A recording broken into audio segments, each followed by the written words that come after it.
ದಟ್ಟ ಕಾನನದ ಮಧ್ಯದಲ್ಲೊಂದು ಶಿಲಾಯುಗದ ಕಾಲದ ಬಾವಿ. ಆದರೆ ಇದು ಬರೀ ಒಂದು ಬಾವಿಯಲ್ಲ, ತನ್ನೊಳಗಿರುವ ನೀರಿನ ಪ್ರತಿ ಹನಿಗಳಲ್ಲೂ ಅದೆಷ್ಟೋ ನಿಗೂಢತೆಗಳನ್ನ, ಕೌತುಕತೆಗಳನ್ನ ಅಡಗಿಸಿಕೊಂಡಿರುವ ಅಡವಿಯೊಳಗೆ ಅಡಗಿ ನಿಂತಿರುವ ರಹಸ್ಯಮಯ ಜಾಗ. ಈ ಸುತ್ತಮುತ್ತಲಿನ 100 ಎಕರೆ ಅರಣ್ಯ ಪ್ರದೇಶದಿಂದ ಹರಿದು ಬರುವ ನೀರು ಈ ಬಾವಿಯನ್ನ ಬಂದು ಸೇರುತ್ತೆ. ಆದರೆ ಎಂದಿಗೂ ಈ ಬಾವಿ ತುಂಬಿ ಉಕ್ಕುವುದಿಲ್ಲ.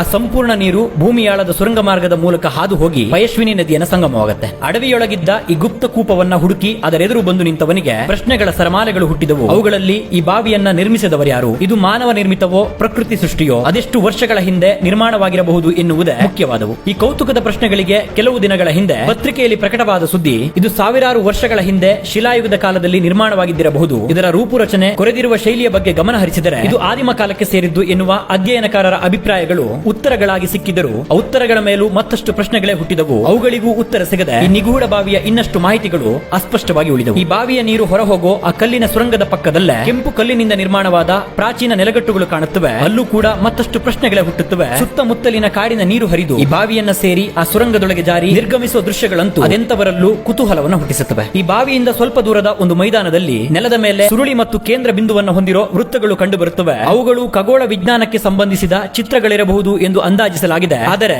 ಇವುಗಳನ್ನ ಇಲ್ಲಿ ಕೆತ್ತಿದ ಹಿಂದಿನ ಉದ್ದೇಶವೇನಿರಬಹುದು ಎನ್ನುವುದು ಇಂದಿಗೂ ಅಸ್ಪಷ್ಟವಾಗಿ ಉಳಿದಿದೆ. ಊಹೆ ಮಾಡಿ ನಮ್ಮ ಸುತ್ತಮುತ್ತಲಿನ ದಟ್ಟಡವಿಗಳ ಒಳಗೆ ಇನ್ನೆಷ್ಟು ಇಂತಹ ರಹಸ್ಯಮಯ ಜಾಗಗಳು ಅಡಗಿ ಹೋಗಿರಬಹುದು. ಫಾಲೋ ಮಾಡ್ಕೊಳ್ಳಿ. ನನ್ನ ಈ ಪ್ರಯಾಣದ ಉದ್ದೇಶವೇ ಅಳಿದ ತಲೆಮಾರುಗಳು ಕಟ್ಟಿದ, ಕೆತ್ತಿದ, ಬದುಕಿ ಮರೆಯಾದರೂ ಉಳಿಸಿ ಹೋಗಿರೋ ಅವರ ಅಸ್ತಿತ್ವದ ಕುರುಹುಗಳನ್ನ ಹುಡುಕುತ್ತಾ ಸಾಗುವುದು.